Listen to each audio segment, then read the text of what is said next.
Internship briefing. My name is Lenry Yung. I'm the Vice Dean for the undergraduate program, and our office at the faculty level administer the program, the compulsory internship program, but together with the department. So a lot of time, if you want to get info about the compulsory internship, please go to the department. I think the department admin staff and your department internship coordinator will be very knowledgeable on the compulsory internship, and they can help you, especially if it's tailored to your specific programs questions. I will split into the talk into the two parts. The first part is an overview of this compulsory internship, and then the second part will be the more operation things that you are going to do in the coming months. And so the second half, please pay attention. But the first half will give you a general overview. So this compulsory internship started in AY 2014 cohort, and so it has been a year already. So this is the second year that we are offering it. All FOE students are required to do the compulsory internship unless you are in one of these programs. So Chem Science, concurrent degree, double degree, global engineering, if you are not ESP students, and the poly direct entry students. So if you are one of this category, then compulsory internship is not applicable to you. But if you are not, then you need to do the compulsory internship. Okay.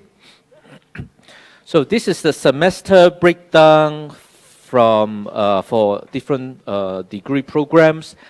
Due to the curriculum structures, the departments have split into a different category. Most of the department will, or most of the program will run the internship over in Sem 5 or Sem 6. That is your year 3. So from next, for the coming July, for Chem Eng and Civil and Environmental, the curriculum schedule is slightly different. So they are doing it in Sem 6 or Sem 7. So again, the specific details, please talk to the departments. For ESP, you are only required to do VIP, and so your VIP will be either these upcoming summer sessions, May to July, or a year later. For ISC students, the department has made the compulsory internship fairly flexible, that you can either do IA, again, either in semester 5 or 6, or you can opt for the VIP. So again, for details about the curriculum difference, if you opt for VIP or IA, please talk to the departments for details. Okay, for the other program, then MSE mechanical, then you will again follow the main one, do the internship in Sem 5 or Sem 6.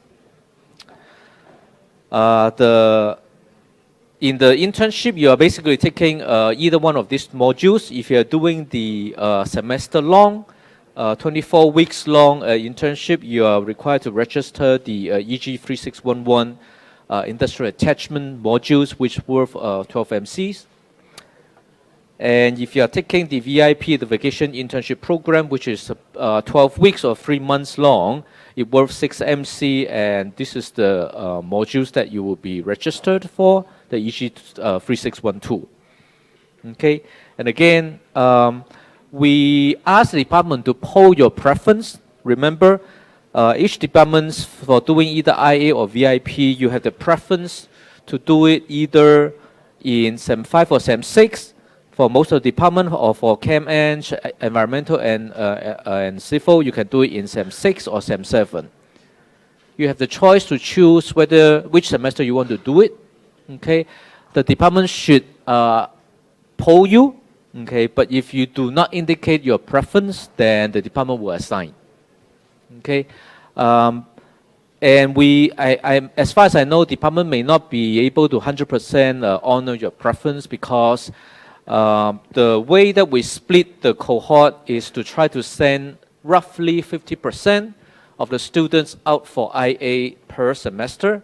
Of course, it can vary from 40% to 60%, so there's some variations, but we aim to send half of the cohort out each semester to make the internship more sustainable throughout the years. And so if you didn't get your preference picked by the department and you really need for reasons like student exchange or special program, then again talk to the departments.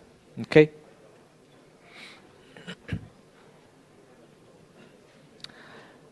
And if you are doing IA, because the industrial attachment is only 12 MC, normal university workload per semester is 20 MC, so you can opt to take up to 2 evening modules. Okay, when you are doing the IA, you can discuss with your department how to do it. We have been trying to make this as accommodating as possible. Like most of the lectures, if possible, you'll be webcast, so then you don't need to come back in the evening to take the class. But for tutorial where direct contact time is required, then you do need to come back and do the tutorials. And what modules you can take during the evening modules, again, please talk to the departments. Some of the departments, as far as I know, some of the TE, the technical electives, are already put during the evening slots, and so you can actually go and take it.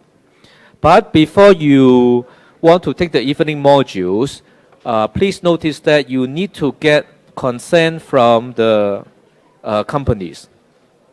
Okay, so the company that you are intern with has to agree that they allow you to come back to take the evening modules during internship, because in some way, because of the traffic and commute, they probably need to release you slightly earlier if you come back to do internships. So they need to have this agreement. So do get clearance from your companies before you try to register for the evening modules. When you do the internship modules, there's a number of requirements throughout the internship that you need to work on. At the starting point, you need to come up with a work plan, both lay out your key responsibilities of your internship as well as your intended learning outcome. The learning outcome can be a combination of both technical or non-technicals, like communication skills, understanding the corporate structures, understanding the industry, okay, the type of business. So can be both technical and non-technicals. And then halfway through the internships for IA, then you're required to submit midterm or interim internship reports. So that's around week 5, week 6. Okay, and then the prof from your department will then go and visit you in the company, talk to your company supervisors, and typically we request a student to do a presentation as well to update us what you have done at midterm of your internships. Same thing would be done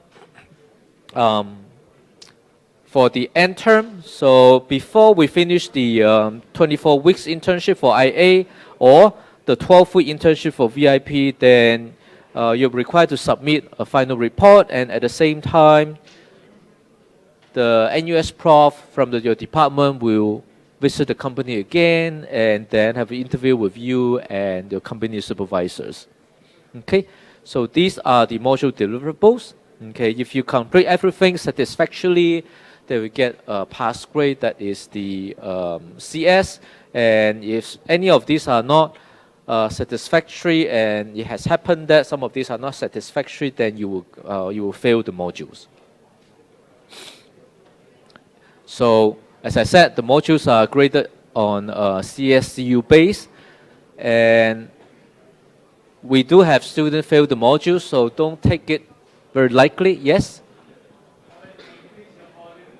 Oh, okay.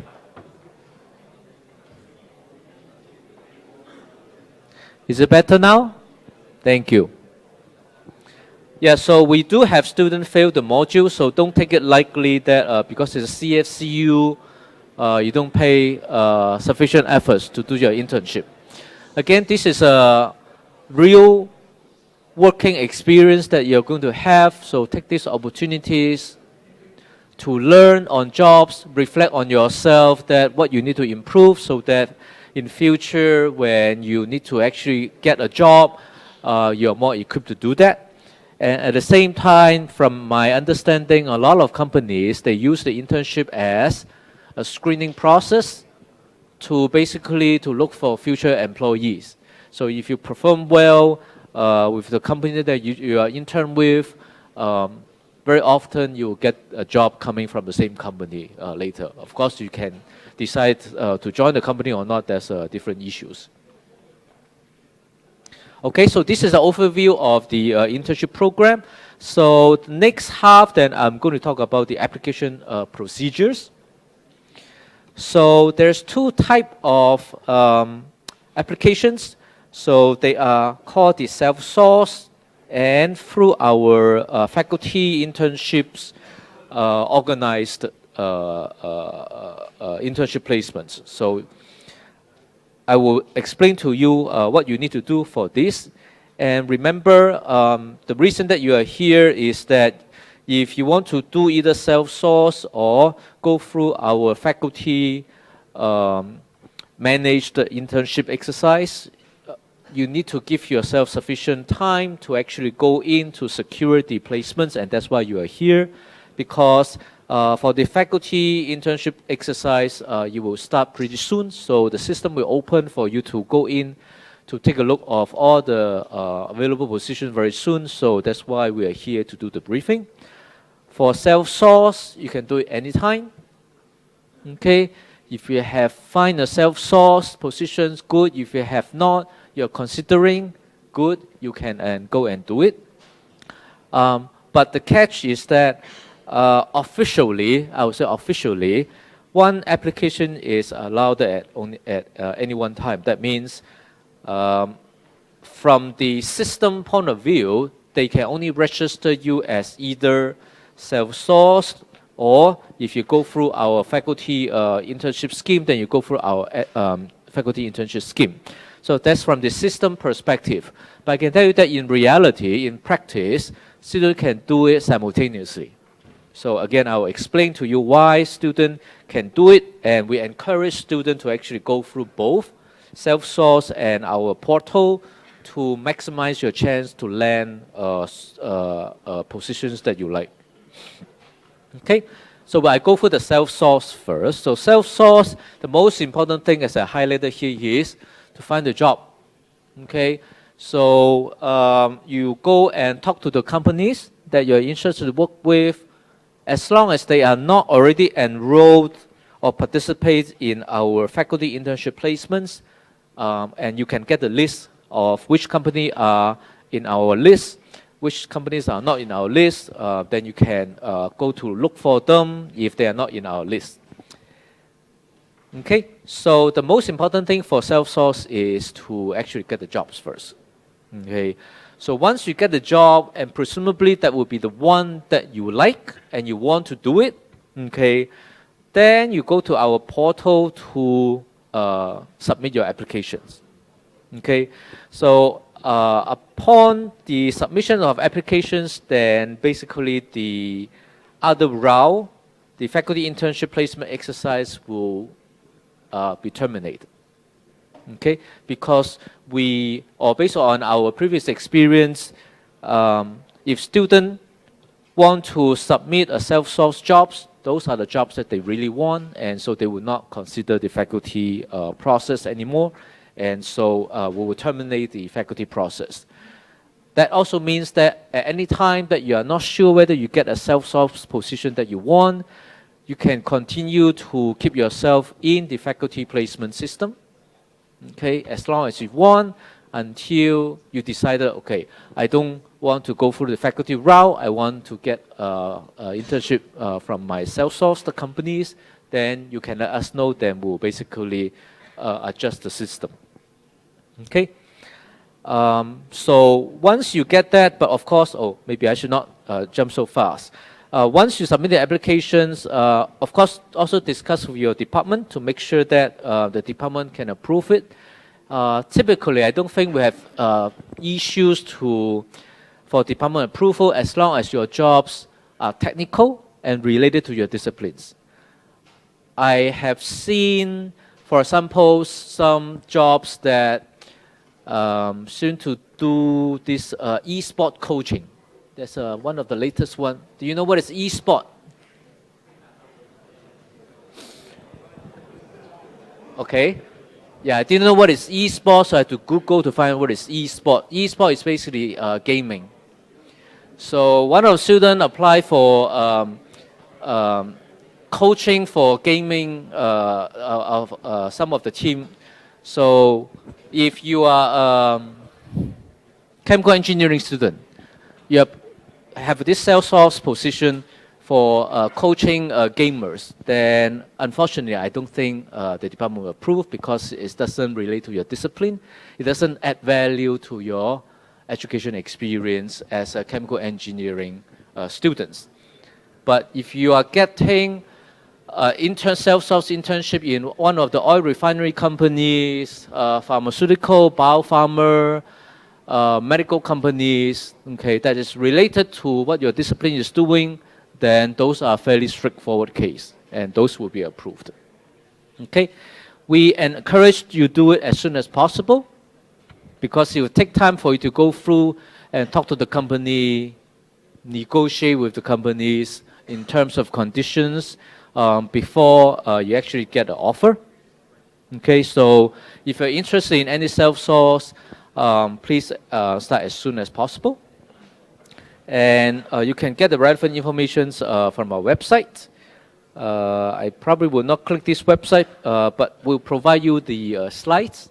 Okay, so all this the material will provide to you, so you don't need to copy it down as well. And one more time, the companies that are not participating in our internship placement or participating in the faculty internship placements will be allowed for self-source. You may ask, why can I go to, I don't know, Rolls-Royce, ExxonMobil to actually ask them for self-source jobs? Because these are one of the popular two companies that are already in our faculty placements system.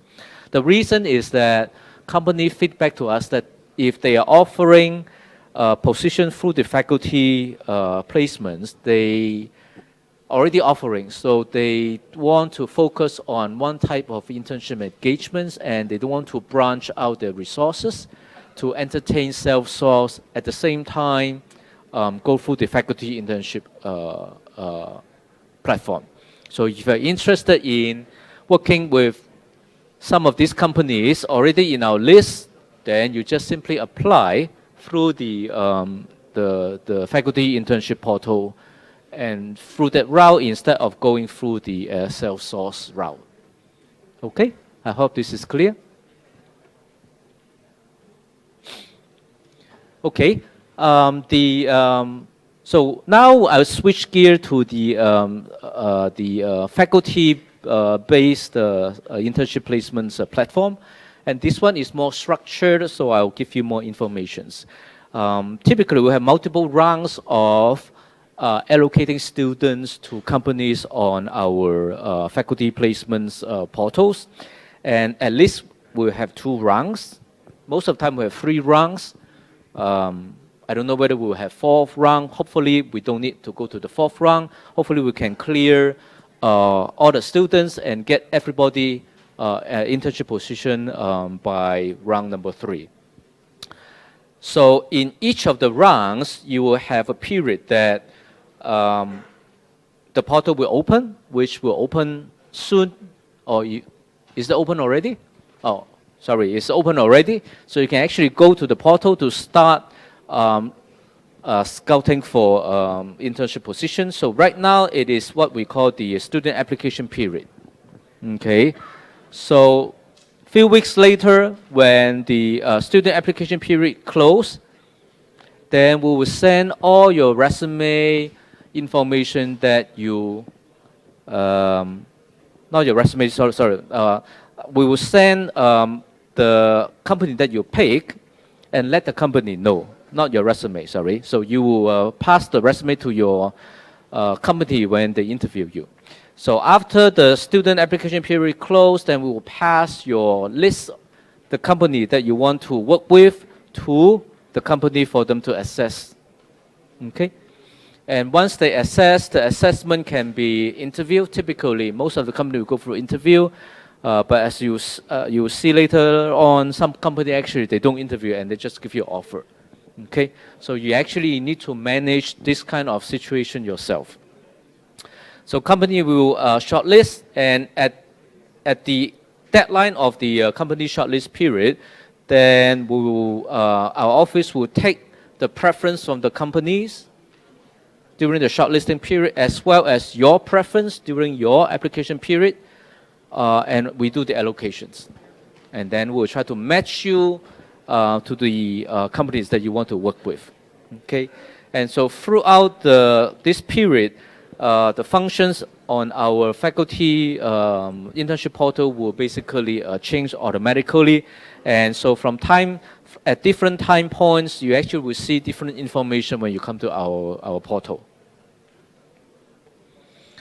So as I said, now is the application period. So what you need to do when you go there is to browse through the positions to see which one you are interested.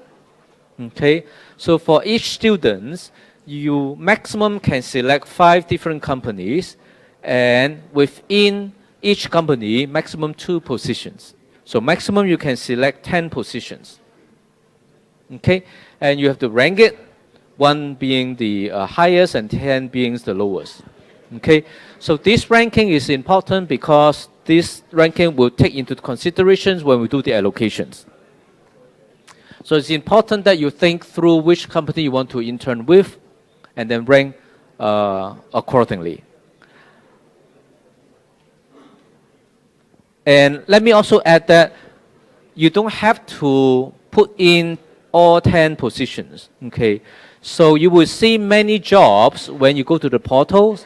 So you should select what you want and a maximum of 10. So we think 10 is a good number that I think students, after sensible decisions making in your mind as to what industry, what company, what position you want to work with, 10 should give you a wide enough selection to do it.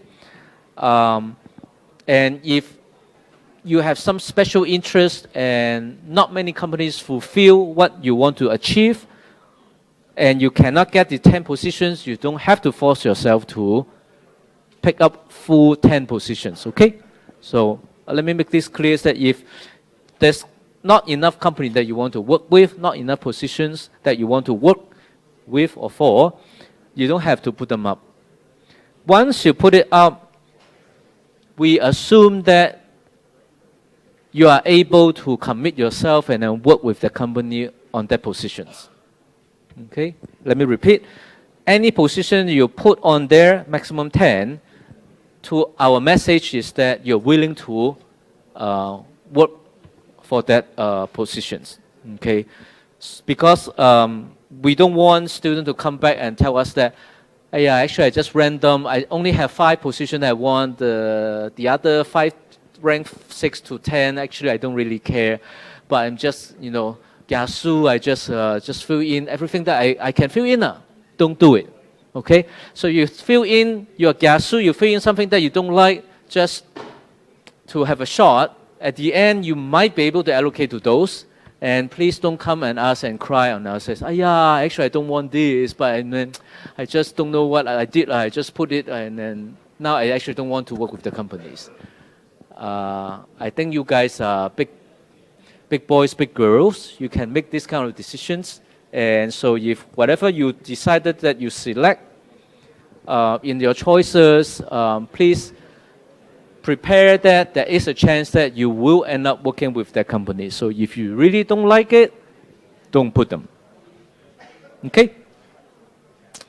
Okay, so after the application period from the students closed, then company again will get your application data, mainly basically who are you, what are the contact information. Again, resume, those kind of things are not included.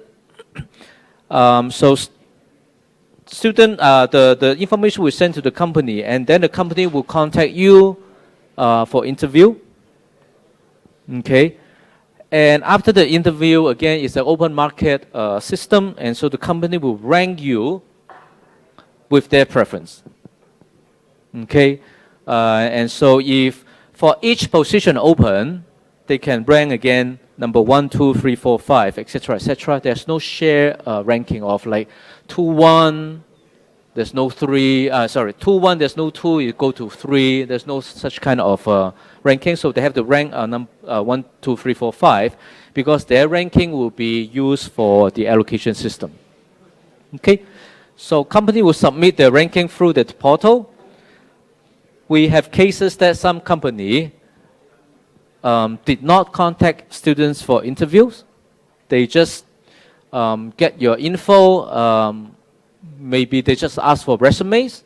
Okay, so they just make a decisions based on resumes or available information they can get without interview. Okay, so some company they do that.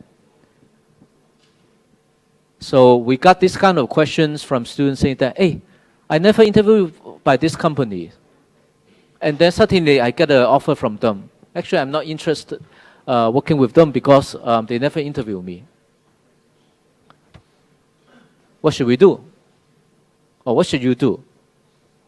So you should drop them. Okay. So we allow this now. We allow students to drop companies during the company shortlisting period.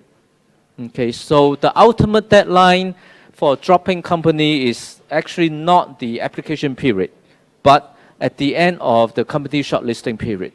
So if company no show, never contact you, even though you initially select them, and you decided, well, this company obviously maybe they're not interested to hire me, or now I'm not interested because I was planning to actually find out more about what the company is doing during the interview, but then they never interviewed me. What should you do? You go into the system, you drop them. Or I went to interview with the company. Actually, I don't really like these companies now. After interview with them, they're not very good. What do? You go to the system, you drop them. Okay? So you have a full controls on what company will at the end of the day go to the allocation system or go to the allocation process. Okay? So you should take the initiative and be proactive to look at what company you want, what company that after interview or after due consideration you don't want them, then you remove them from the system. If they're not in the system, then during the allocation period, then they will not be there. But if you don't remove them, they will be there in the allocation. So you might end up working with them. So it's very important that you know your right during the whole placement process, and you know what you should do if you don't like the companies. Okay. The other thing is, again, in some sense, we cannot control 100% what the company do, because they're external parties. They're out of NUS. Sometimes they don't even inform the students that they want to give you an offer. So again, if that's the case, just like those never interview you and eventually give you an offer, if you don't feel comfortable, remove them from the list before the allocation period, so that they will not show up in the allocation period. Very common, company may not follow our procedures. So by right, we ask the company that if you want to give an offer to the students, you go to our portal, okay, and then indicate. Some company just give direct offers to students. So our advice to you is, if the company want to give you a direct offer, you ask the company to do the same in the portal. Okay, so again, we need your help here. So please help us on this point, because we just cannot control 100% the company's behavior. Company can do things that is out of our control. Sometimes companies will say, we are just busy. It's like the end of fiscal year, around March, February, which is the interview and shortlisting period time. So they will come back and tell us that, oh, we overlooked this. We are busy with budget planning, whatever. But now we want to hire this student. And we already gave him an offer. So please let the company know. Okay, if they give you an offer offline by calling you, SMS you saying, okay, I give you an offer. You reply the company politely, telling them that please do the same on the faculty portal, and they will know what to do. Okay, so please, we need your help here. Okay, so finally, after the shortlisting is done, during the allocation period, which is actually a fairly short period, just a few days to a week, the ranking information will be collected. No further change can be made, both from the company and from student side. And we will conduct the allocations based on both rankings. In this allocation system, we give priority first to the company ranking before we consider the student ranking. That is, if two students pick the same company as their top choice, okay, so student A choose Rolls-Royce as top choice, student B also choose Rolls-Royce as top choice.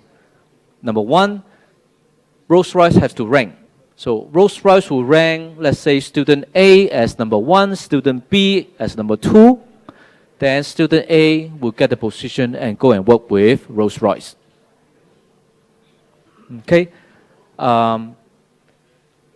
Vice versa, if both companies have the same ranking, then the student ranking actually will prevail. For example, if company X and company Y both rank student A as number one, and student A rank company X as number one, company Y as number two, then of course student A will get company X. We got questions from your senior saying that this doesn't seem to be very fair to the students because you consider company ranking first. And our response to that question is that we actually give a lot of privilege to the students already.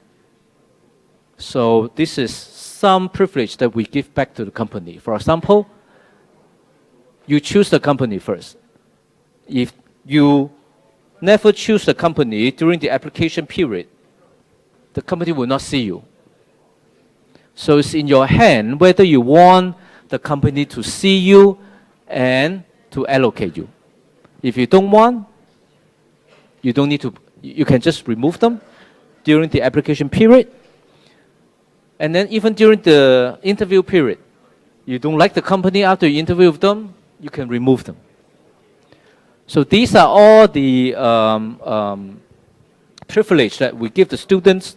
And so again, based on company feedback, we feel that we should give some companies some priority. So at the allocation part, we give some priority to the companies. Okay? So at the end of the allocation process, position will be allocated, and the company and student will be informed of the positions through official email. And I would remind you that once the allocation is done, you don't need to confirm the placement anymore, because the system as a mediator will basically do the job. For those students who unfortunately didn't get allocated in round one, then they will go to round 2 to reapply. So because we have multiple rounds, okay, so you can do that.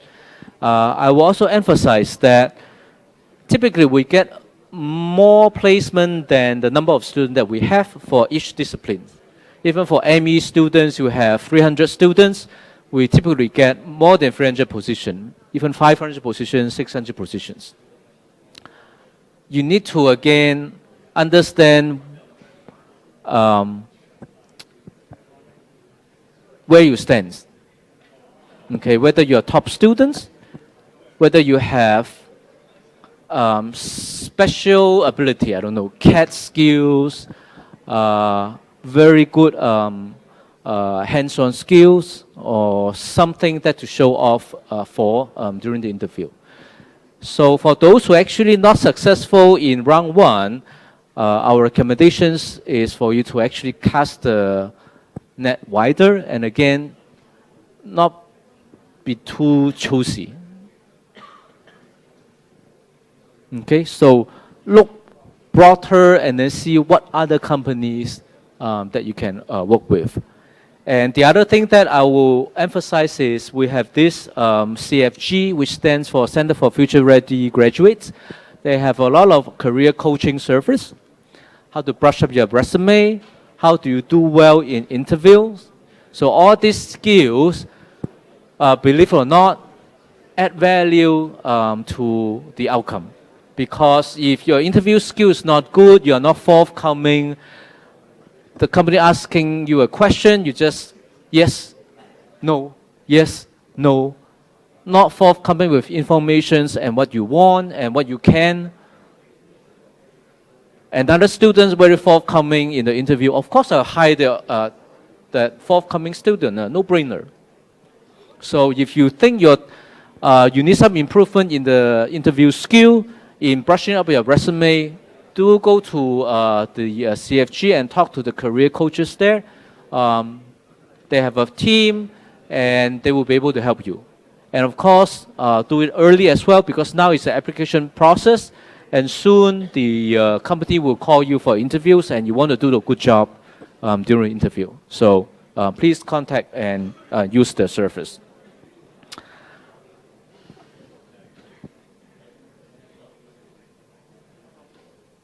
Yeah, so again, this is the all-portal agreement that I mentioned earlier, and again, I will highly recommend you to actually ask the students to ask the company to actually put you as number 1 if they decide to hire you in the portal system. Because if they put you as number 1 and you also work with this company, you put them as number 1, then perfect match. Company will get you, you'll get the company. Okay, actual timeline for this round. The student applications actually opens today, and you have 2 weeks to go through the jobs and then rank your preference. Again, even though you're considering self-source at this stage, there's no harm for you to actually go in to do it. Okay, look for the companies. At the same time, you self-source, because if you really succeed in self-source, you can always terminate the faculty placements at the time you apply for the self-source positions. So after February 15, then shortlisting period will come. The company will have 1 month to do the interviews of the students. And then after this is closed, we do the allocations. Then a week later, the results will be released. And this cycle will repeat for round 2. So we will definitely have round 2 for this coming half years.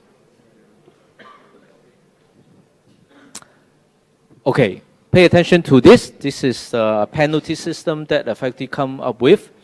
We impose penalty for undergraduates if you are not professionally responsible or socially responsible when you go out to work in the companies, because when we send you to the company, we want you to be our ambassador, to represent NUS, to represent your department, the faculty to do the good job, okay, in the companies.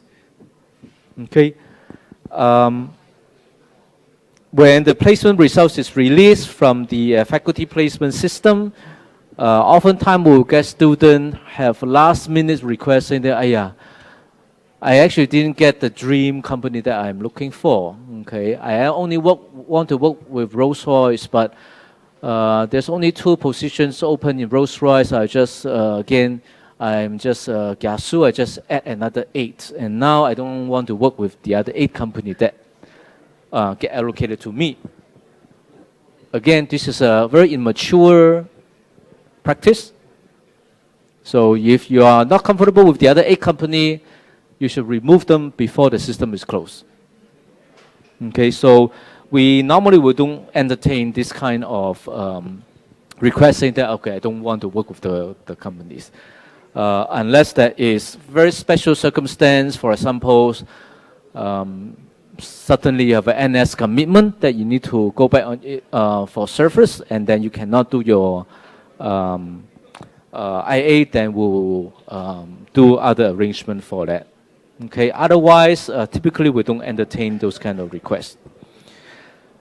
Okay. So if you really do it, that you want to quit the company that's allocated to you, we have a system that we either find you, or we'll give you either withdrawal grade or a U grade or CU grade, depends on when you actually do the withdrawal.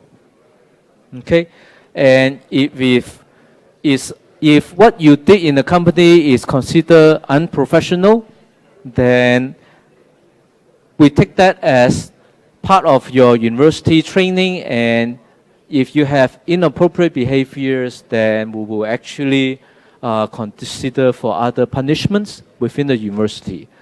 What are some of the unprofessional practice? Always be late. You're supposed to report to work at 9 o'clock. You don't show up until 10 o'clock, 11 o'clock. You take off without telling your supervisors in the company, or you just have a family gathering, so I take today off without informing the company. Again, these are basic professional practice. What I can think of? Company may offer you some of the employee benefits. Like I know, for example, Apple, if you work with Apple, Apple allow you to buy their product with discounts, even you work with them as an intern. And if you turn around, try to sell the Apple product from Q10 to make a profit, that is unprofessional and unethical. And if we find out, or the company find out, you will get punishment. So again, you might think these are common sense, but we do see students are committing those kind of unprofessional behavior. So again, please be a professional as much as possible when you go out and work in the company. Okay, so we expect you to demonstrate professionalism.